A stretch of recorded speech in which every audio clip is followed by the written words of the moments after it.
imagine you're in a parking lot and you're drinking iced tea, and some person who's not in a uniform and doesn't show you his badge comes up and demands to know what you're drinking. And when you speak back to this individual, you're arrested for resisting arrest. That's right. Drinking tea shouldn't be a crime, should it? Well, this is a kind of Kafka-esque situation that we've got coming up here. There was a rapper, his name is Xtrav, and we've got him here. He was just filming a music video, and as they finished the rap on it, they went over to an ABC store in North Carolina and were about to get something else to drink, but they had just gotten out of the car when this incident happened. A terrible miscarriage of justice. He's now facing charges that are much more serious than if he had been drinking alcohol in the parking lot of the building that sells alcohol. But again, it sounds like something out of Franz Kafka's novel, The Castle. It is really bizarre situation. But we've got Xtrav on the line right now. Let's talk to him and get a little bit of what it feels like to be in his shoes. Xtrav? Welcome, Xtrav. Sorry about what happened to you. Tell us a little bit about what led up to that, and actually tell us what your charges are at this point. Right now, they charge me with trespassing in the second degree and resisting arrest. Trespassing in the second degree. What's the theory behind you trespassing? That was a public parking lot, wasn't it? Exactly, so I have no clue.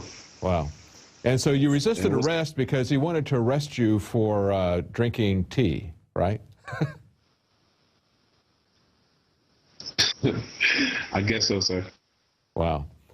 Well, tell us a little bit about it. We spoke to Tino Brown, the fellow who was doing the filming for your music video and who also filmed the incident and put it up on the internet. And he explained to us this afternoon when we talked on the radio, and then we had an interview with him earlier, which we're going to play after your interview. And he told us from his perspective, but tell us from what it was like for you to have this happen to you from a first-person standpoint.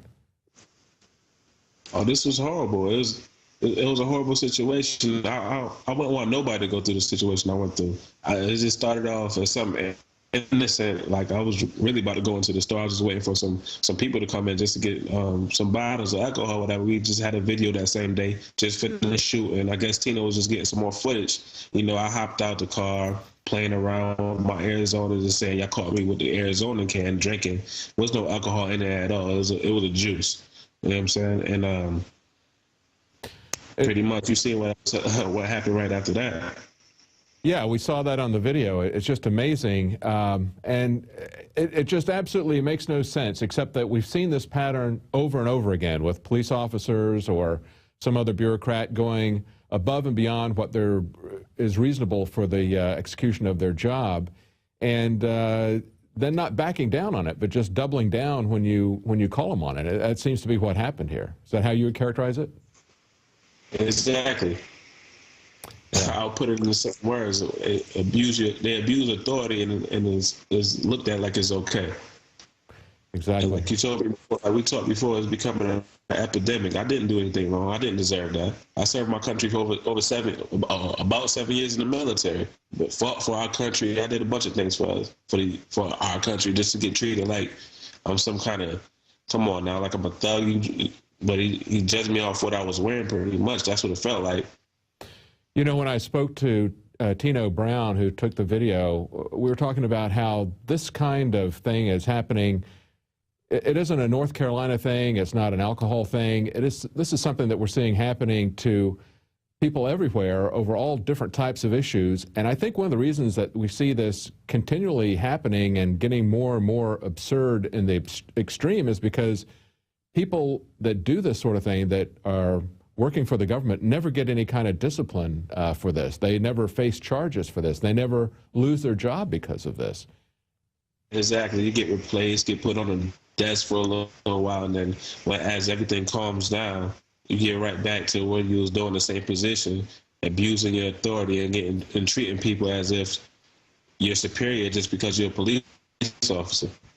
Yeah, you know, it really kind of goes back to the whole idea of freedom and dignity. And as I mentioned to Tino Brown, when we go to the airports, they're not just after our Fourth Amendment freedoms. They're after our human dignity.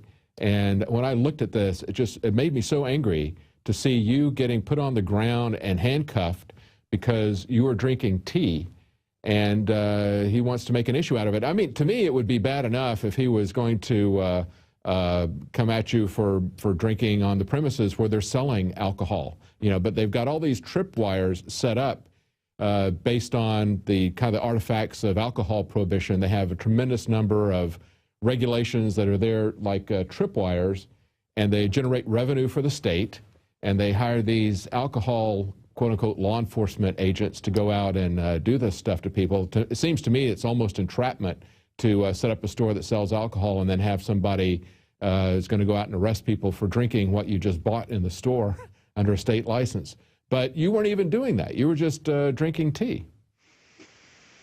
Exactly. I believe it was, as you can see in the video, I just think he was completely abusing his authority. After he realized there was no alcohol in the can, he wasn't even worried about the can anymore. Because at first, you see, he was worried about what I was drinking. He said, "Let me see it." I let him see it. I guess he was mad I didn't put it in his hand. He never asked to smell it. He was close enough to smell me. If I had alcohol in my breath, he would have smelled it.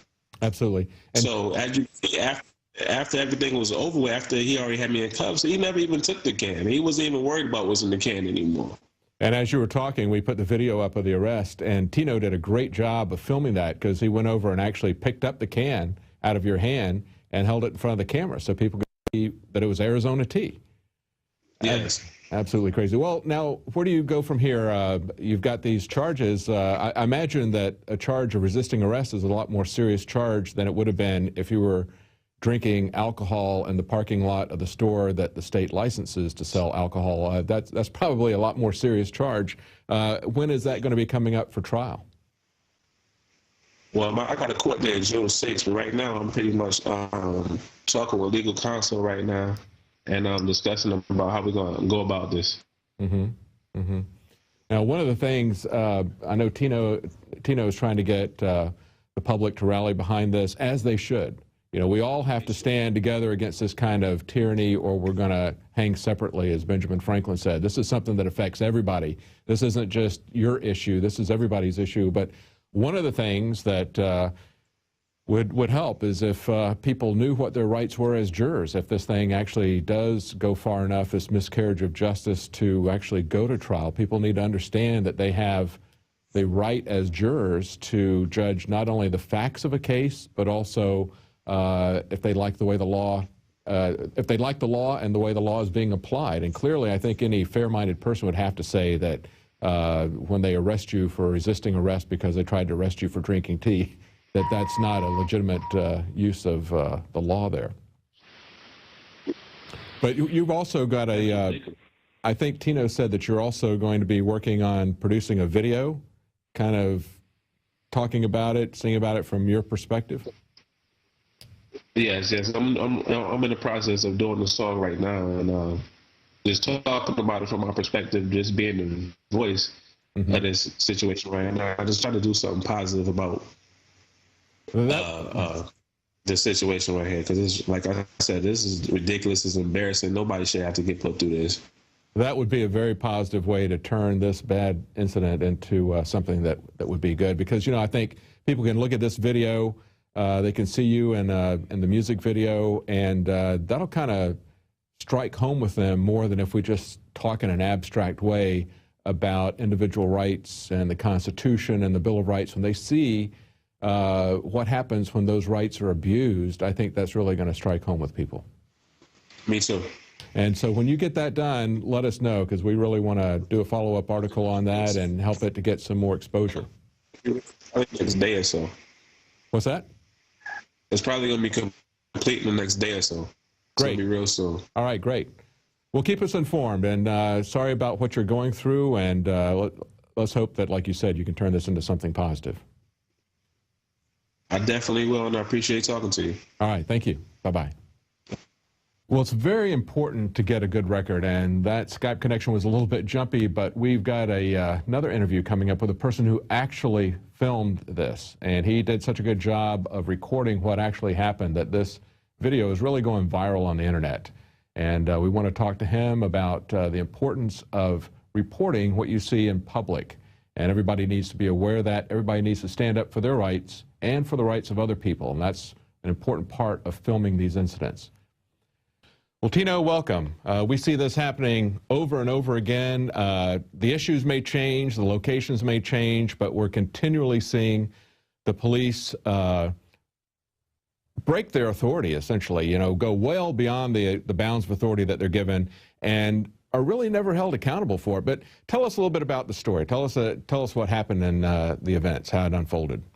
Well, I had shot a video that day for Extrav, the rapper, and after shooting the video, we actually weren't finished with the video. We were on our way to the next location to do another scene, and we stopped by the convenience store. He grabbed the iced tea because naturally, after rapping or talking a lot, his mouth was dry. And we got an iced tea, and he wanted to go by, the liquor store and pick something up before, so we could start the night off the right way. So we stopped by the liquor store, and pretty much we hopped out of the car. Immediately I started filming, because I wanted to get some extra footage, that could possibly go in the video. And the video speaks for itself. It's what you see. So when people ask how long were they hanging outside the store, no one hung outside the store. We had just hopped out and we were waiting. We wanted to wait for about 2 minutes, but we were harassed in less than 45 seconds. So to give people an idea of what's going on, the ABC stores in North Carolina are kind of a vestige of alcohol prohibition. And they're heavily controlled, heavily regulate the way alcohol can be sold in the state. And when you go up to this store that is so heavily controlled by the state government, and you just simply get out of your car, this guy who is an alcohol law enforcement agent, he's not strictly a cop. He's really a bureaucrat that works for the ABC commission. He basically runs over to you guys and is going to come after you. And we see the way this guy acts is really kind of a vestige of drug prohibition. It's amazing how we see drug prohibition changing the attitude of law enforcement to basically just be above the law and not have any standards of conduct. Yeah, and I mean, we were totally shocked when he first approached us. Like anyone would assume by watching the video, no one knew who he was. He wasn't in cop's clothing. He didn't show a badge until he actually arrested him. He flashed it at that, and I still don't know if it was just a security badge, and I don't know if it was an official police badge, but we were startled. It's like, okay, who are you coming to demand to smell my iced tea? Right. We just stopped at a convenience store to grab an iced tea. You including who wants another man to put their nose up to where you have to put your mouth to drink? Exactly. So it's a power trip. Pulling back the can, it makes sense to me why any man would pull back a can, under the circumstances. It's a power trip. And after and here's the amazing thing, like I mentioned in the intro, it's kind of like something out of a Kafka novel. Your friend is arrested. He tries to arrest your friend for drinking tea. Now, that's not a crime, okay? And when he resists being arrested for drinking tea, then he is charged for resisting arrest, which is a very serious crime, probably a much more serious crime than if he had been drinking on the premises. And what's the deal about drinking on the premises where they've licensed somebody to sell alcohol? Is that they have a million little rules and tripwires to get people, and this guy is just basically hanging out to get fines on people and generate revenue for the government and trip people up on all these little regulations that they've got. And he didn't expect, I guess he was kind of embarrassed that your friend just had a tea and not any alcohol. Yeah, he really felt embarrassed that he was wrong.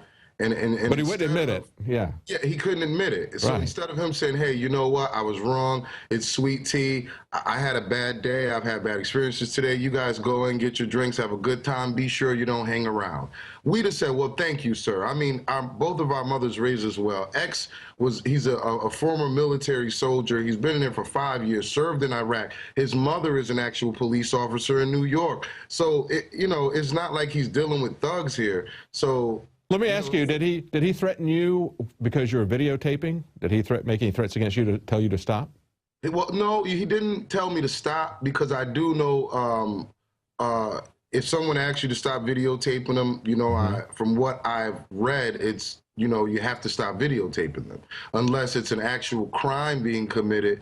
And, you know, either way. Well, no, actually, that's not true. They've tried to do that over and over again. And in Illinois, they actually made a law that said for each incident, it was 15 years. And they got one guy for 5 instances. They were going to try to set him up for 75 years.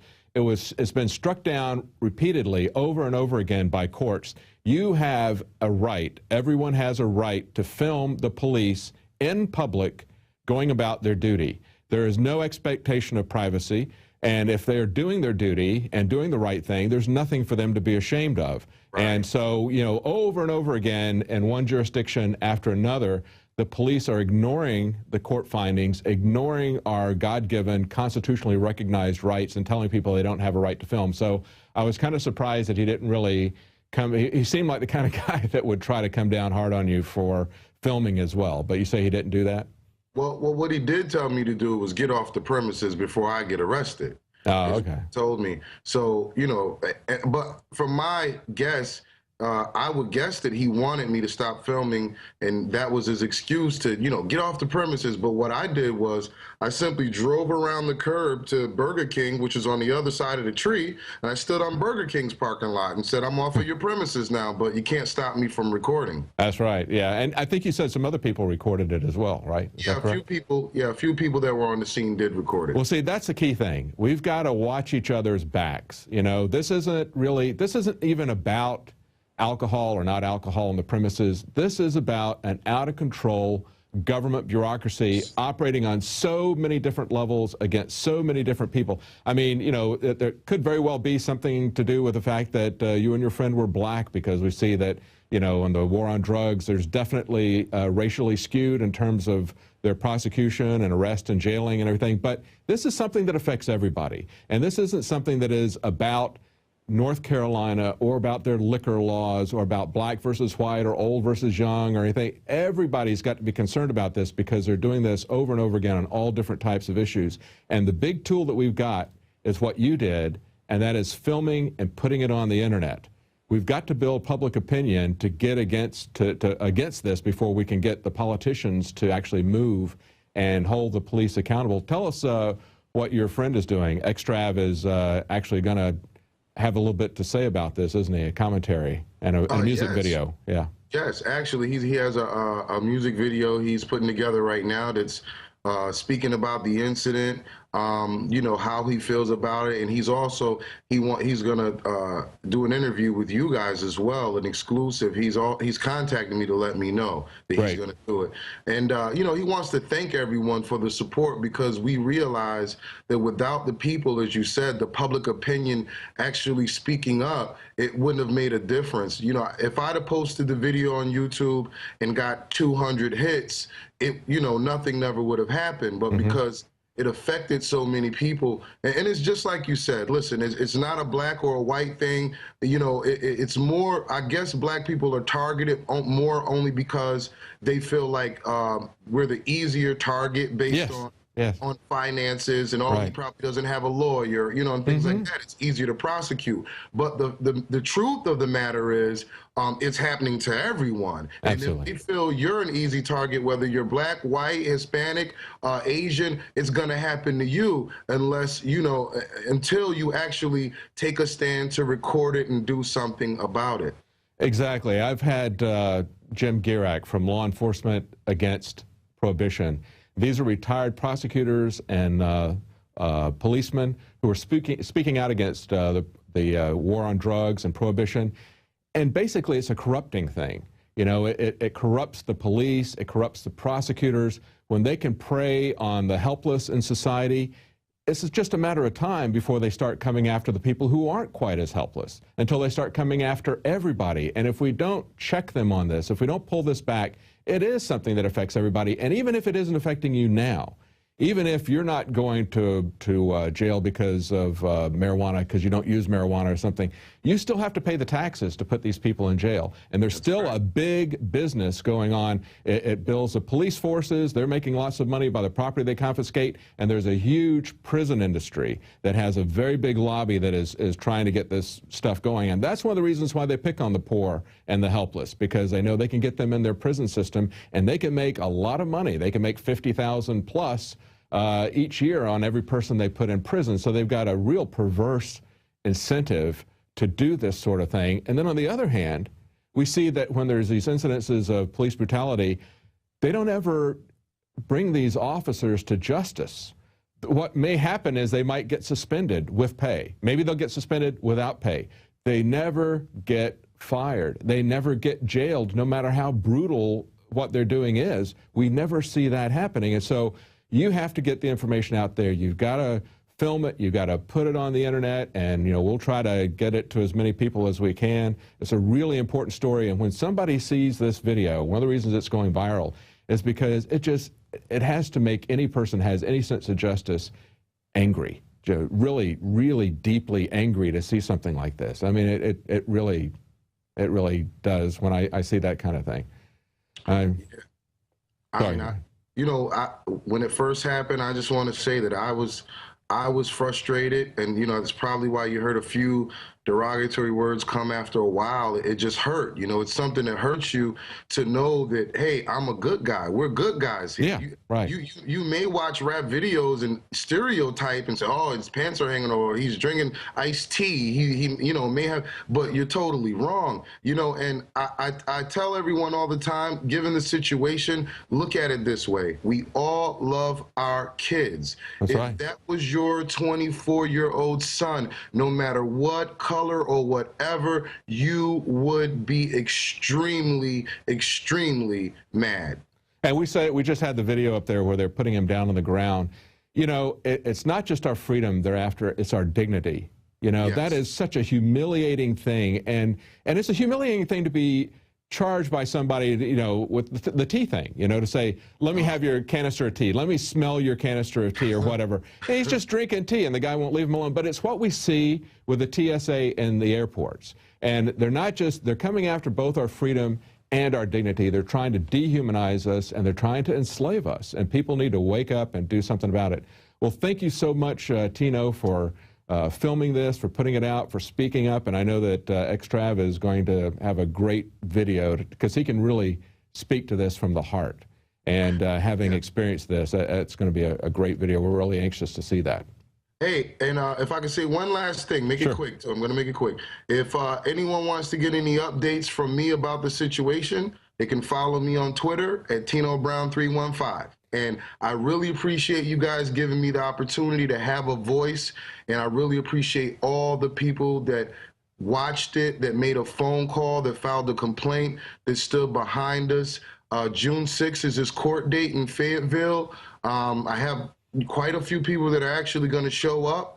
If anyone wants to support in any type of way, even if it's just a comment online, please do. We appreciate it, and thank you, sir. Great, and that's Tino Brown. That's BROWN 315. Okay, yes. Great.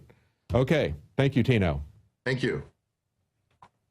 Well, that just underscores the importance of recording these events in public. And although the police will try to intimidate you and will sometimes lie to you about your right to do that, you do have a right to do that. It's been upheld by several courts. And even if the police confiscate your equipment, Darren McBreen spoke to Luke Rudkowski yesterday, and he talked about how you can forensically get that recovered. So always stand up for your rights. The police have nothing to fear from being filmed in public doing their duty if they're doing the right thing, if they're not doing something like arresting somebody for drinking tea in a parking lot.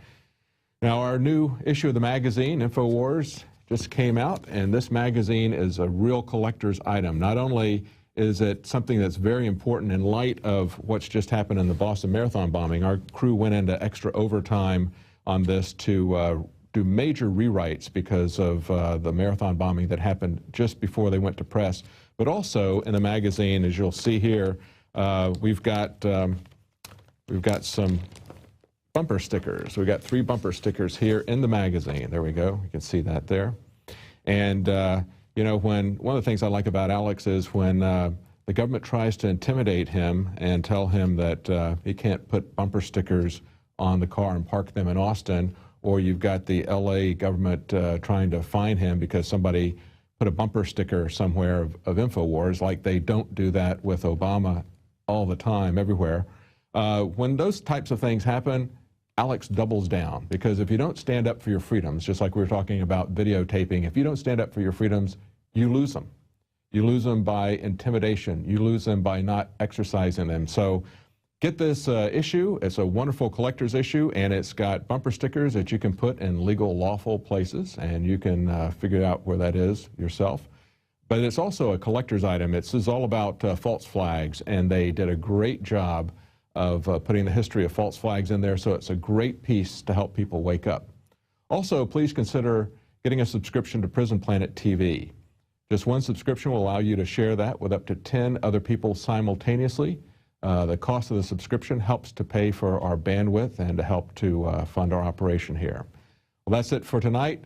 We'll see you again on Monday at 7 Central, 8 p.m. Eastern.